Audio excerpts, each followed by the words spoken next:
तो चलो आगे बढ़ते हैं। अब हम लोग दो चीज़ें पढ़ेंगे। एक तो पढ़ेंगे कि भैया ये समीकरण बनते कैसे हैं। कई बार क्या होते हैं, बुक में आपको एक स्टेटमेंट दिया जाता है। एक्चुअली मैथमेटिक्स का पर्पज़ यही होता है कि हमारे पास बहुत सारे स्टेटमेंट है प्रॉब्लम के, बहुत सारी हमारे लाइफ में समस्या है। वो जो समस्याएं होगी वो हमेशा शब्दों में ही बयां की जाएगी, भैया ये समस्या है, इसका हमें हल बताइए, इसका हमें सोल्यूशन बताइए। तो इसी से मैथमेटिक्स की इंपॉर्टेंस पता चलती है। सो ऐसे आपके इसमें बहुत सारे क्वेश्चंस आएंगे कि भैया एक सेंटेंस दिया होगा और बोल दिया जाएगा कि इस सेंटेंस को आपको रैखिक समीकरण में लिखना, मतलब लीनियर इक्वेशंस के फॉर्म में लिखना है। ठीक है, सो ऐसे समझते हैं कि हम लोग उनको कैसे स्टार्ट करते हैं और कैसे लिखते हैं, बड़े बेसिक और इंटरेस्टिंग से एग्जाम्पल के साथ में।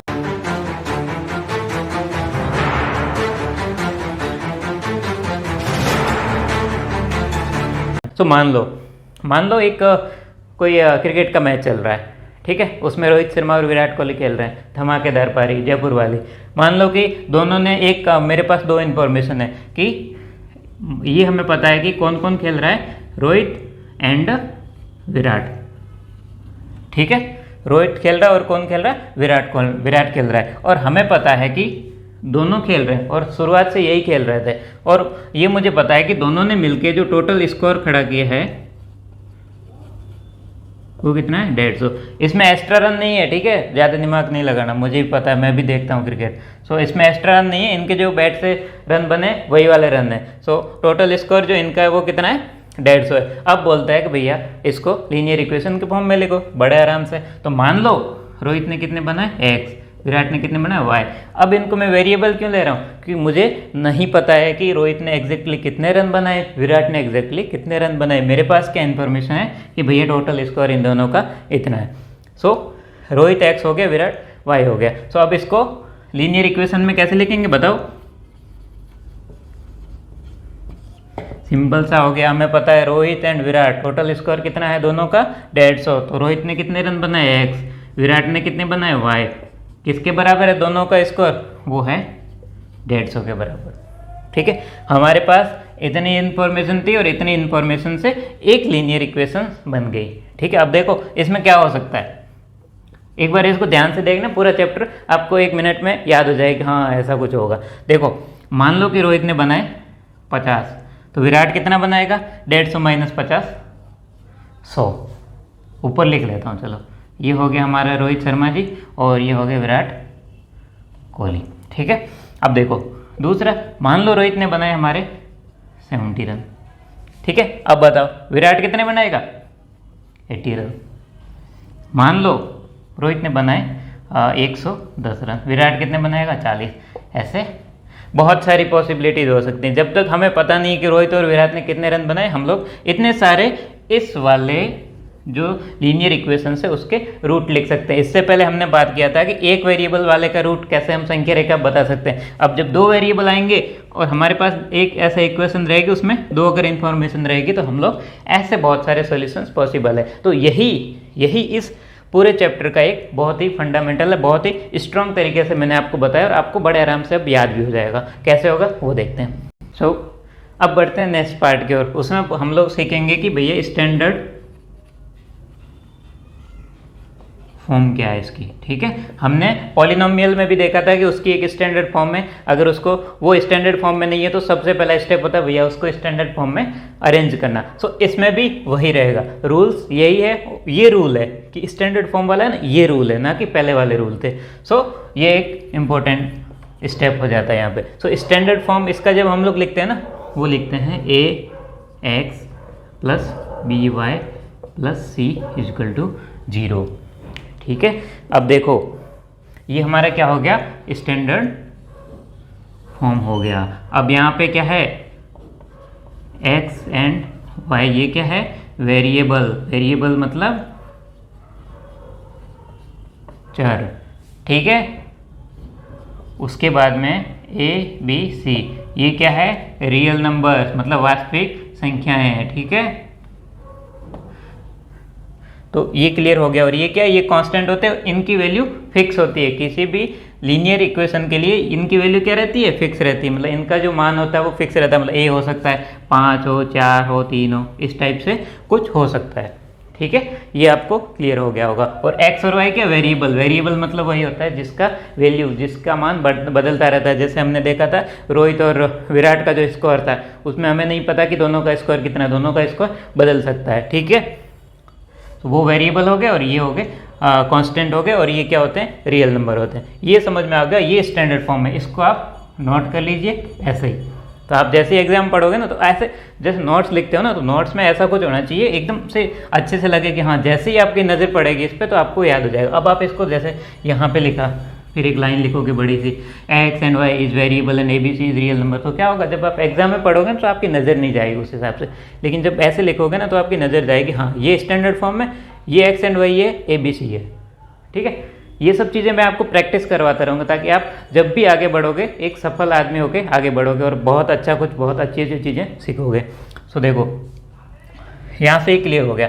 अब हमारे पास कुछ प्रॉब्लम्स आती है जिसमें वो पूछते हैं कि भैया कुछ इक्वेशंस हैं, उनको आपको इस वाले फॉर्म में, मतलब जो स्टैंडर्ड फॉर्म में, इसमें हमें लिखना है। तो उनको कैसे लिखते हैं वो समझते हैं। उसके लिए हम लोग बुक का एग्जाम्पल लेते हैं। सो एग्जाम्पल नंबर 1 की मैं बात करता हूँ। इसमें दे रखा है कि कोई भी एक उठा लेता हूँ। सो ये थोड़ा थर्ड वाला मुझे हार्ड दिख रहा है, ठीक है, इसमें लोग फंस सकते हैं, तो वो मैं उठाता हूँ। ये दे रखा है 4 = 5x -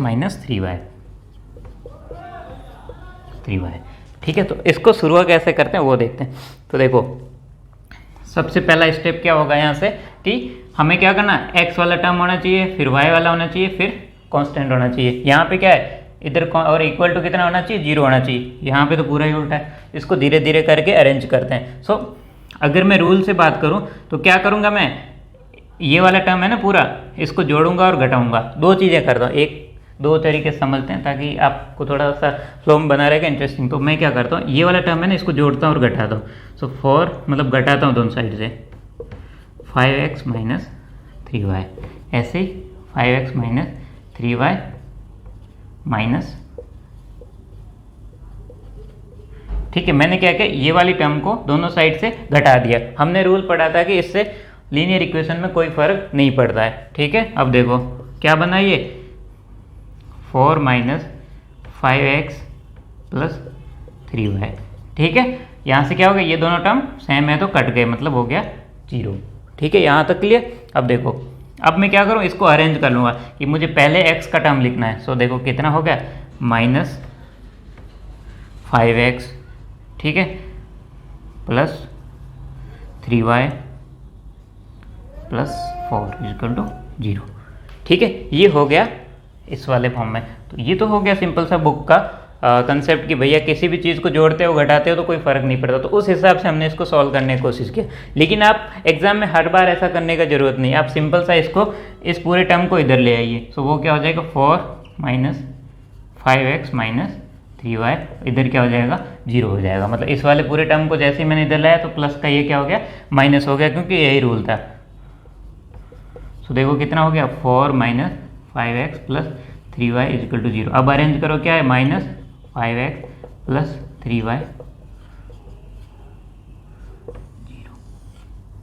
ये और ये सेम हो गया। ठीक है, तो ये अगर आपको पता हुआ, ये एक्चुअली क्या है, ये बहुत ही सिंपल सा शुरुआत होता है। आप आगे आप जब भी पढ़ोगे तो ये चीज़ें बहुत काम आती है, इस तरह के जो कॉन्सेप्ट होते हैं बहुत काम आते हैं। इसीलिए एनसीईआरटी आपको ऐसे समझाती, ना कि डायरेक्टली ऐसे। अब आप ऐसे कर सकते हो, जब आपको ये पता है तो ऐसे कर सकते हो। ठीक है, तो अब देखो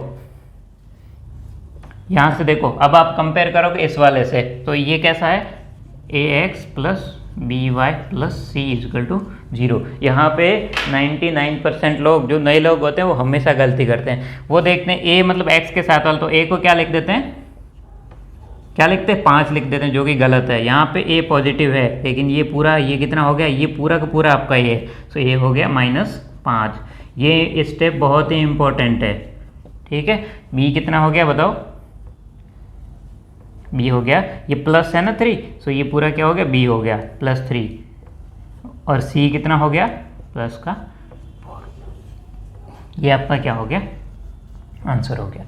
ठीक है, यहाँ से भी यही आएगा। समझ में आ गया कि हम लोग कैसे सॉल्व करते हैं बड़े आराम से। तो एक तो इस टाइप की प्रॉब्लम आती है, आप बड़े आराम से सॉल्व कर सकते हो। ठीक है, अब आगे बढ़ते हैं। चलो, तो अब एग्जाम्पल नंबर 2 को समझते हैं। तो इसमें क्या दे रखा है, इसमें एक इस टाइप का रैखिक समीकरण दे रखा है, ठीक है, मतलब लीनियर इक्वेशन दे रखी है। अब आप इसमें देखो कि इसमें वेरिएबल एक है, तो ये कौन से टाइप का हो गया, linear equation in one variable, ठीक है, क्योंकि यहाँ पे वेरिएबल सही है, आप भी सही हो, मैं भी सही हूँ, बुक भी सही है, सब कुछ सही है। लेकिन गलत मतलब गड़बड़ कहाँ होती है, गड़बड़ ये होती है कि बुक में दे रखा है कि भैया ये जो एक वेरिएबल वाला लीनियर इक्वेशन है उसको भी आप किस में लिखो, दो वेरिएबल वाले में लिखो और ये ABC निकालो। ये बहुत ही इंपॉर्टेंट टाइप के पार्ट होते हैं। ऐसे में हमें क्या होता है, हमें टर्म बनानी पड़ती है, ठीक है। ये हमने डिवीजन एल्गोरिथम में भी पढ़ा था, तो उसी वाले कंसेप्ट को हम लोग यहीं पे यूज़ करेंगे। नहीं पता तो कोई बात नहीं, उसका कोई यूज़ नहीं होने वाला है, ठीक है, जस्ट आप देखते जाइए। तो देखो सबसे पहले क्या स्टेप है हमारा, बस सेम है, इधर की तरफ क्या करना, जीरो करना है। सो इधर मैं क्या करूँ, +5 करूँगा तभी ये जीरो होगा, इधर भी +5 करूँगा। सो या फिर हमने देखा था कि इसका मतलब ये हो गया कि ये इधर आएगा तो इसका साइन चेंज हो जाएगा। सो देखो x + 5 = 0।